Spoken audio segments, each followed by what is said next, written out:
1969ခုနှစ်မှာတော့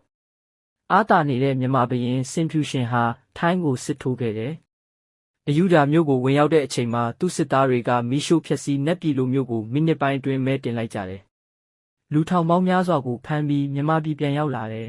။ထိုင်းစာပေအင်အားအကြီးကြီးတွေဖြစ်တဲ့ပကံတုတေသနစာတမ်းတွေကိုပါမြန်မာပြည်ပြန်ယူလာခဲ့တယ်။ဒီအချိန်ကတည်းကထိုင်းမှာမြန်မာယဉ်ကျေးမှုတရားဟာထိပ်တန်းမင်းကြီးတွေအထိတက်ရောက်သွားတယ်။အယူဓာမင်းဆက်ကတော့ဒီအချိန်နဲ့အပြီးသက်သွားတယ်။ထိုင်းလည်းတကွဲတပြားဖြစ်သွားတယ်။မင်းဆက်အသစ်တီထောင်ဖို့ကိုစတင်ခဲ့တဲ့ထိုင်းကလည်းတောက်တလျှောက်မနေနဲ့ဘူး။မြန်မာနယ်မြေတွေထဲမှာထိုးဖောက်တဲ့ကြိုးပမ်းမှုတွေပြန်လည်လုပ်ခဲ့တယ်။တချို့ထိုင်းဘုရင်တွေကမန္တလေးအထိဝင်ရောက်ဖို့အစီအစဉ်တွေချခဲ့ကြတယ်။ဒါပေမဲ့မြန်မာဘက်ကစစ်တပ်အားနည်းလာတာကြောင့်ဗြိတိရှအင်ပါယာရောက်လာတဲ့အချိန်မှာတော့မြန်မာထိုင်းစစ်ပွဲတွေအများကြီးဟာအဆုံးသတ်သွားခဲ့တယ်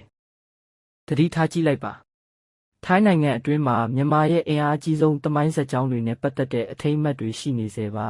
။ထိုင်းရုပ်ရှင်တွေထဲမှာမြန်မာစစ်သားတွေကိုရန်သူအဖြစ်ဖော်ပြတတ်ကြတယ်။ထိုင်းစာပေရုပ်ရှင်သင်္ကြန်အခမ်းအနားတွေမှာတော့မြန်မာယဉ်ကျေးမှုများစွာတွေ့မြင်နိုင်တယ်။ဤသမိုင်းကာလတစ်ခုကြောင့်မြန်မာနဲ့ထိုင်းဟာလက်ရှိအချိန်ထိယဉ်ကျေးမှုအလွှာတွေထပ်နေသေးတယ်။တစ်ချိန်တုန်းကရန်သူဖြစ်ကြသူတွေ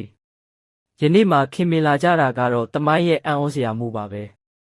သမိုင်းဟာတခါတလေတော်လှန်ရေးအကြောင်းမဟုတ်ပါဘူး။သူတို့ဘလို့ပြောင်းလဲလာကြတယ်ဆိုတာကိုသက်သေအဖြစ်မှတ်သားစေတဲ့နောက်ခံမှတ်တရတွေလည်းပါဝင်တယ်။မြန်မာနဲ့ထိုင်းဟာတစ်ချိန်တုန်းကရန်သူတွေယနေ့မှာတော့အစင်းထဲမှာတူညီတဲ့ညီကိုအဖြစ်အတိမတ်ပြုလာကြပြီ။သမိုင်းကသင်ခန်းစာယူဖို့ကဘာကြီးဟာလိုအပ်လာတယ်။သင်ရနေ့သိလာတဲ့အချက်တွေနဲ့မျှဝေခြင်းနဲ့ဆိုရင်ဒီဗီဒီယိုကို like share လုပ်ပေးပါ။မမေ့ပါနဲ့ subscribe လုပ်ပြီးနောက်ထပ်အံ့ဩဖွယ်သမိုင်းဇာတ်လမ်းတွေအတွက် stay tuned